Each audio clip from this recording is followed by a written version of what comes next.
చూస్తున్నారు కదా బోర్డు ఏ విధంగా నల్లగా జిడ్డుపడిందో కిచెన్ రూమ్లో గట్రా. ఇప్పుడు ఇది తెల్లగా క్లీన్ చేస్తాం. మీకు ఏ విధంగా క్లీన్ చేస్తామని చూపిస్తాను. చూసారు కదా, మనకి ఎన్సీ టింటర్ అనేది ఉంటుంది, శివ కంపెనీ. దీంతో మనం తుడుచుకుంటే నీట్గా వచ్చేస్తుంది. మీకు మొత్తం క్లీన్ చేసి చూపిస్తాను.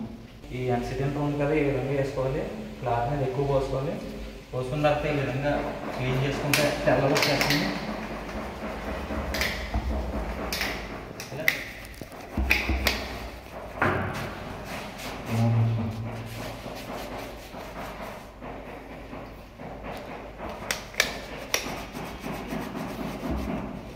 చూస్తున్నారు కదా బోర్డు ఏ విధంగా క్లీనింగ్ చేస్తున్నాను. ఇలాగ మన క్లాత్ తుడిచేస్తే డస్ట్ అంతా ఇలా వైట్ క్లాత్ కంటిపోతుంది. మళ్ళీ ఇలా వేరే వైపు మార్చుకొని కొద్దిగా టెండర్ వేసుకొని పూర్తిగా తుడుచుకుంటే తెల్లగా వచ్చేస్తుంది. ఇంకా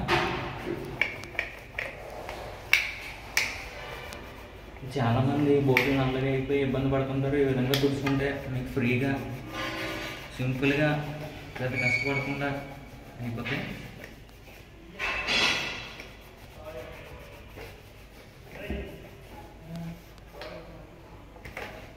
తర్వాత పొడిగొట్టుతో ఈ విధంగా తుడుచుకోవడం. చూసారు కదా ఫైనల్గా బోర్డు ఏ విధంగా తయారైందో తెల్లగా. కాకపోతే దీంతో తుడిచేటప్పుడు ఏ విధంగా బాటిల్ పోతుంటే జాగ్రత్తగా చూసుకోవాలి.